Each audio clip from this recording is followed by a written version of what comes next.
Do people ever confuse and upset you? I'll bet they do.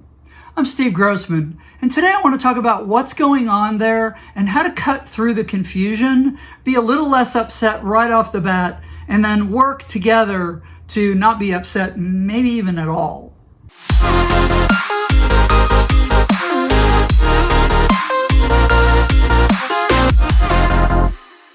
Proverbs 18:17 says, "The first one to plead his case seems right until his neighbor comes and examines him." Another translation talks about a lawsuit.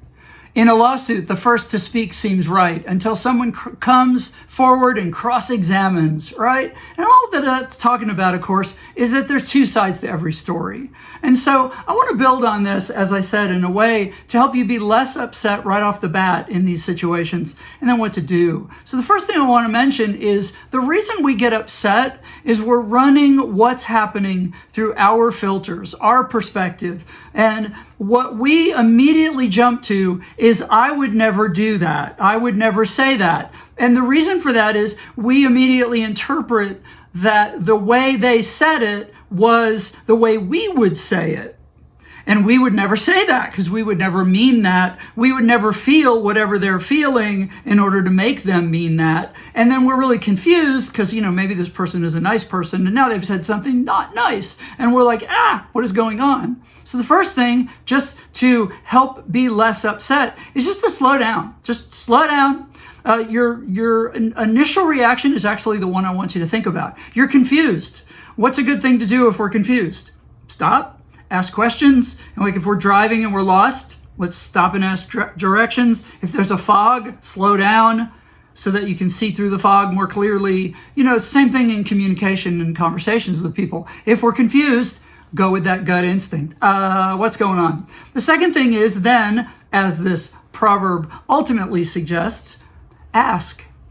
And if you'll notice, I said a few things in there that our perceptions dig into our motivations, our feelings, our emotions, our intentions. So ask those questions. Yes, I want you to ask what happened, but also why. Why did you say that? What were you thinking? What did you think happened before that? So now you're digging into what was their perspective, because people, if you hadn't noticed, are different than you are. And so we don't know what they're thinking because people process things very differently dependent on a whole number of factors, okay? So there's two steps there, right? The first is just to slow down. You're confused? Slow down. Don't jump to conclusions. And then second, ask questions.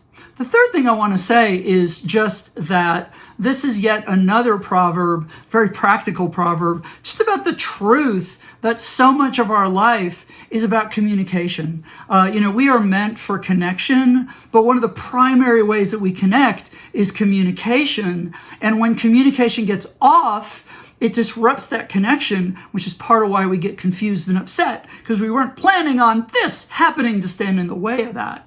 And so communication is always key. And the best thing to do in communication difficulties, this is going to sound really silly, but it really is this simple, but is to communicate. But we have to do it in a way that's inquisitive, humble, caring, etc. But if we, again, stop and think, we can actually pull from that pretty quick. Because like I just said, things were going along okay, we were connecting, and then all of a sudden, okay, let's find out what was going on, get back on the right path, and keep going. So I hope this has been helpful, and I hope you find scriptures like this really helpful in your day-to-day life. Thanks.